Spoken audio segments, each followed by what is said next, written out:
7 American soldiers dead, billions in military hardware destroyed, and the weapon that did it cost less than a used Honda Civic.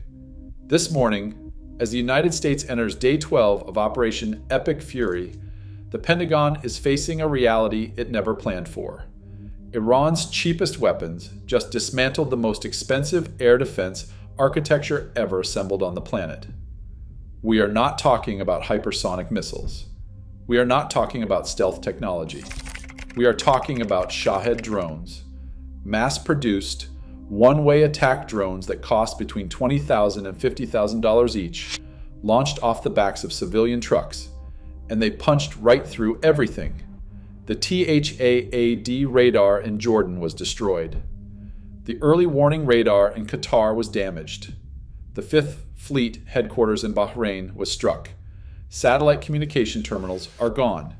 THAAD batteries in the UAE and Saudi Arabia were hit. The United States has now lost nearly $2 billion worth of military equipment in just the first 4 days of this war, and the total cost of the first 100 hours, $3.7 billion, according to CSYS. Here is what nobody is connecting. Let me walk you through exactly how Iran did this, what it means for every American base in the Middle East, and why the Pentagon has no answer for what comes next. To understand how catastrophic this failure is, you need to understand what was supposed to happen. The United States had spent months building the largest military presence in the Middle East since the 2003 invasion of Iraq. Carrier Strike Groups 3 and 12, the USS Abraham Lincoln and the USS Gerald R. Ford were positioned in the region. F-22s were deployed to Israel for the first time in history. B-52s and B-1 bombers were forward deployed to the United Kingdom and Diego Garcia. Between 40,000 and 50,000 American troops were stationed across Qatar, Bahrain, Kuwait, the United Arab Emirates, and Saudi Arabia. Patriot missile batteries ringed every major base. THAAD systems were deployed in Jordan, the United Arab Emirates, Saudi Arabia, and Israel. The Pentagon called it the most advanced integrated air defense architecture ever assembled in the region. On February 28, 2026, the United States and Israel launched simultaneous strikes. The United States called it Operation Epic Fury. Israel called it Operation Roar of the Lion. Nearly 900 strikes were conducted in the first 24 hours alone. By day 11, more than 5,000 targets had been hit inside Iran. The strikes killed Supreme Leader Ayatollah Ali Khamenei, his daughter, his son-in-law, and his granddaughter. They also killed the IRGC Ground Forces Commander Mohammad Pakpour, Defense Minister Aziz Nasserzadeh, and Senior Advisor Ali Shamkhani. The Israeli Air Force launched over 200 fighter jets and dropped more than 1,200 bombs in the first 24 hours, the largest combat sortie in Israeli history. It was a decapitation strike of historic proportions. But Iran had prepared for this moment for decades, and within hours, the retaliation began, not just against Israel, but against everyone. On March 1st, just one day after the opening strikes, Iran launched missiles and drones at 10 countries simultaneously: Israel, Saudi Arabia, the United Arab Emirates, Qatar, Bahrain, Kuwait, Jordan, Iraq, Oman, and Azerbaijan. By March 5th, the IRGC confirmed it had fired over 500 ballistic and cruise missiles and nearly 2,000 drones. 60% of those were aimed not at Israel, but at American positions scattered across the Persian Gulf. And this is where the story turns dark. At Port Shuaibah in Kuwait, a civilian commercial port, 6 American soldiers from the 103rd Sustainment Command were working inside a makeshift tactical operations center. It was a triple-wide shipping container with no hardened roof, no blast walls, and no overhead protection. No American air defense systems were covering that position. They had been relocated from Camp Arifjan as part of a dispersal plan to reduce vulnerability. The dispersal plan put them in an undefended container. A single Iranian drone hit without warning. 2 of 3 military sources who spoke to CBS News said they did not recall hearing any warning sirens. Others said the sirens had been sounding all week, but that drones were already inside the base perimeter before the alarms even activated. One source told reporters, "We basically had no drone defeat capability." 6 soldiers died in that single strike. Captain Cody Cork, 35, from Winter Haven, Florida. Sergeant First Class Noah Teachins, 42, from Bellevue, Nebraska. Sergeant First Class Nicole Amore, 39, a mother of 2, from White Bear Lake, Minnesota. Sergeant Declan Cody, 20 years old, a college student from West Des Moines, Iowa. He was posthumously promoted from specialist. Major Jeffrey O'Brien, 45, from Waukee, Iowa. Chief Warrant Officer Robert Marzan, 54, from Sacramento, California. The fire from the drone impact was so intense that recovery of the bodies was difficult. And then there was a 7th. While the world focused on Kuwait, another soldier was fighting for his life 700 miles to the south. Sergeant Benjamin Pennington, 26, from Glendale, Kentucky. He was assigned to the 1st Space Battalion, 1st Space Brigade. He had been wounded in a separate Iranian strike on Prince Sultan Air Base in Saudi Arabia on March 1st, the same night and the same opening barrage. He held on for 8 days, 8 days of surgeries, 8 days of waiting. On March 8th, while President Trump was at Dover Air Force Base receiving the flag-draped coffins of his 6 fallen comrades, Sergeant Pennington quietly passed away. As of this morning, 140 American troops have been wounded. 8 remain in critical condition. But here is the part that should alarm every military strategist on the planet. Those soldiers were not the only targets Iran hit that night. Iran systematically went after the eyes of America's missile defense network, and it blinded them. Let me walk you through the damage, piece by piece. Target 1, Muwafaq Salti Air Base, Jordan. Iran destroyed the ANTPY-2X band radar. That radar is the brain of the THAAD missile defense system. Without it, a THAAD battery cannot independently search for or track incoming threats. It is functionally dead. CNN published satellite imagery from Planet Labs dated March 2nd showing debris surrounding a blackened radar installation. Bloomberg confirmed its destruction, citing a U.S. official. The FDD's Ryan Brobst called it one of Iran's most successful attacks. 2 13-foot craters are visible near the radar position. All 5 40-foot trailers housing the system appear destroyed. That single radar system is valued between $500 million and $1 billion.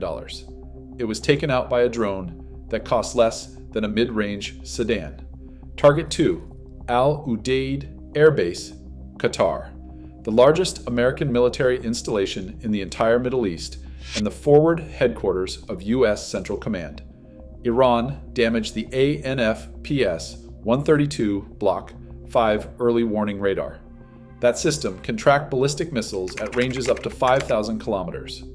It feeds targeting data to THAAD, Patriot, and allied defense networks across the entire Gulf. Qatar's Ministry of Defense confirmed the radar was targeted during a saturation attack of 65 ballistic missiles and 12 drones. Satellite imagery analyzed by the James Martin Center for Non-Proliferation Studies shows scorching and structural damage on one of 3 radar faces. That radar is valued at $1.1 billion. Target 3, Jaffair, Bahrain, the headquarters of the U.S. Navy's 5th Fleet. Bystander footage confirmed a Shahed-type drone diving on a large satellite dome at the base, followed by a massive explosion. The New York Times Visual Investigations team confirmed the destruction of 2 ANGSC-52B satellite communication terminals worth roughly $20 million and half a warehouse complex. The Navy evacuated the facility. They declared Jaffair no longer safe for U.S. personnel. Target 4, Al Ruwais and Al Sadr in the UAE. CNN satellite imagery comparing from February 27th to March 1st confirmed dark strike markings on at least 3 buildings at the THAAD installation near Al Ruwais, including vehicle sheds used to store radar systems. A second THAAD site near Al Sadr was also hit, with 4 buildings struck. Target 5. Prince Sultan Air Base in Saudi Arabia. Satellite imagery shows a tent sheltering a THAAD radar system was badly charred, with scattered debris. This is where Sergeant Pennington was fatally wounded. Add it all up. According to compiled reporting from Anadolu Agency, CSIS, and open source satellite analysis, the equipment losses break down like this. The ANFPS 132 radar in Qatar, $1.1 billion. The TPY-2 radar in Jordan, $500 million to $1 billion. 3 F-15E Strike Eagle aircraft lost to friendly fire from Kuwaiti air defenses, $282 million. 2 satellite communication terminals in Bahrain, $20 million. Total equipment losses, approximately $1.9 billion in the first 4 days. But that is just the hardware. The Washington Post reported the Pentagon expended $5.6 billion in munitions in just the first 2 days. CSIS estimates the total cost of the first 100 hours at $3.7 billion. And here's the number that should keep every defense analyst awake tonight. The U.S. burned through more than 800 Patriot interceptors in 5 days. Each one cost roughly $4 million. That is $3.2 billion in interceptors alone. More Patriot missiles were fired in 5 days than the total launched throughout the entire Ukraine war. The United States only produces about 600 Patriot interceptors per year. The THAAD interceptor production line produces 96 per year. Replenishing the THAAD radar that was destroyed in Jordan would take 3 to 8 years. Here is what that means. For every $1 Iran spends on a Shahed drone, the United States spends between $20 and $28 trying to shoot it down. Kelly Grieco at the Stimson Center calculated that ratio. The Pentagon Inspector General warned about this exact scenario in 2025, calling it a dire gap in counter-drone policy. The U.S. Navy described this cost-exchange ratio as unsustainable during the Red Sea campaign against the Houthis in 2024. They knew, and it happened anyway. But the consequences extend far beyond damaged radar systems. Because while Iran was systematically blinding America's missile defense eyes, it was also doing something the entire global economy feared most. It shut down the Strait of Hormuz. Before this crisis, the strait carried between 107 and 153 vessel transits per day. On March 1st, that collapsed to 7 smaller tankers and a single gas carrier. By March 2nd, 13 total transits with only 1 oil tanker. By March 7th, 3 crossings. By March 8th and 9th, 1 or 2 Iranian-flagged vessels per day. A 95% collapse. Not from mines, not from warships, from a handful of drone strikes on tankers near the strait's entrance, and a single announcement on international distress frequencies. On March 1st, the oil tanker Skylight, a Palau-flagged vessel, was struck 5 nautical miles north of Kasab port in Oman's Musandam Governorate. 2 Indian crew members were killed. 3 more were injured. 15 crew were evacuated. Insurance companies pulled coverage overnight. Shipping firms refused to send tankers through. The Strait of Hormuz was functionally closed without Iran ever deploying a naval vessel to blockade it. The market response has been violent. For the week ending March 7th, WTI crude surged 35.63%, closing at $90.90 per barrel. That was the biggest weekly gain in the entire history of the WTI futures contract, going back to 1983. Brent surged roughly 28%, closing at $92.69 per barrel. Then on March 9th, prices exploded further. Brent hit $119.50 per barrel. WTI topped $106 per barrel. The next day, after Trump suggested the war would end very soon, prices crashed 11%. Brent fell back to roughly $87 per barrel. Extreme volatility. Day-to-day swings that would normally take months. European natural gas futures surged up to 54% on March 2nd after Qatar Energy announced it was halting liquefied natural gas production at Ras Laffan and Mesaieed and declaring force majeure. Qatar supplies roughly 20% of the world's liquefied natural gas. The chief executive officer of Qatar Energy told the Financial Times that production cannot restart until the conflict ends. Kuwait announced precautionary production cuts and declared force majeure. Iraq initially slashed 1.5 million barrels per day, but by March 10th, output had plunged to 1.2 million barrels per day from 4.3 million. That is a cut of 3.1 million barrels per day, a 70% collapse in Iraq's oil output. Combined Gulf Arab production cuts from Saudi Arabia, Iraq, the UAE, and Kuwait reached 6.7 million barrels per day by March 10th. S&P Global described it as the biggest supply disruption in oil industry history, roughly twice the record from the 1956 Suez Crisis. And here is the part that should terrify Washington. Iran is not closing the strait to everyone. By March 5th, Iran announced the strait would remain closed only to ships from the United States, Israel, and their Western allies. Chinese-linked vessels have been transiting safely. A bulk carrier operated by a Shanghai-based company sailed through while broadcasting China owner on its identification system. A Turkish liquefied petroleum gas tanker passed after announcing it was Muslim-owned and operated. This is not a blockade. This is a selective economic weapon aimed directly at the Western alliance while keeping China's energy lifeline intact. And it just got worse.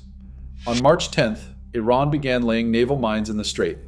CENTCOM responded by destroying 16 Iranian mine-laying vessels. But Iran retains 80 to 90% of its small boat fleet and mine layers. Meanwhile, Energy Secretary Chris Wright posted falsely that the U.S. Navy had successfully escorted a tanker through the Strait of Hormuz. The White House corrected him, and he deleted the post. As of this morning, no Western-flagged tanker has transited the Strait of Hormuz since March 1st. Scenario 1. The United States reopens the Strait of Hormuz with Navy escorts and government-backed war risk insurance. Iran's missile and drone stockpiles continue to deplete, which analysts say is already happening as launch rates have declined since March 4th. Defense Secretary Hegseth has promised the most intense day of strikes yet, with the largest concentration of fighters and bombers deployed so far. If the U.S. can destroy Iran's remaining launch infrastructure faster than Iran can replenish it, and if mine-clearing operations succeed, then this war burns itself out in weeks. Oil prices stabilize, and the Gulf states recover. The question becomes, who governs Iran next? Scenario 2. Iran continues its selective closure of the strait. Chinese and Russian-linked vessels keep flowing, while Western tankers sit anchored outside. Mojtaba Khamenei, the slain Supreme Leader's 56-year-old son, who was elected as Iran's new Supreme Leader on March 8th in a unanimous vote by the Assembly of Experts, orders a prolonged war of attrition. Cheap drones against billion-dollar defense systems. Mines in the shipping lanes. The IRGC has already pledged complete obedience and self-sacrifice to the new leader. Iran's foreign minister says negotiations are off the table. In that scenario, oil hits $120 a barrel or higher. Gas reaches $4 to $5 per gallon in the United States within a month. Iraq's output stays severed. Qatar's LNG remains offline. A global recession is triggered, not by financial collapse, but by the oldest weapon in geopolitical history, controlling who gets to move energy across the world's oceans. J.P. Morgan warned on March 9th that the oil shock will worsen significantly if the U.S. and Israel attempt to seize Iran's Karg Island oil terminal. Let me bring this back to where we started. 7 American soldiers are dead. 140 are wounded. Nearly $2 billion in defense equipment was destroyed. $3.2 billion in Patriot interceptors were burned through in 5 days. The Strait of Hormuz is functionally closed for the 11th straight day. Oil has swung between $83 and $119 per barrel in a single week. 6.7 million barrels per day of Gulf oil production has been cut. A new supreme leader has been crowned in Tehran.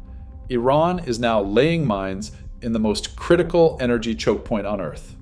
And the IRGC has just demonstrated to the entire world that the most expensive air defense architecture ever built can be defeated by weapons that cost less than a used car. President Trump says this will be over soon. Iran's IRGC says Iran will determine when the war ends. This war is 12 days old, and nothing about it has gone according to plan. What happens in the next 72 hours could determine whether this remains a contained military operation or becomes the defining crisis of the decade. The world is watching, and right now, no one has an answer.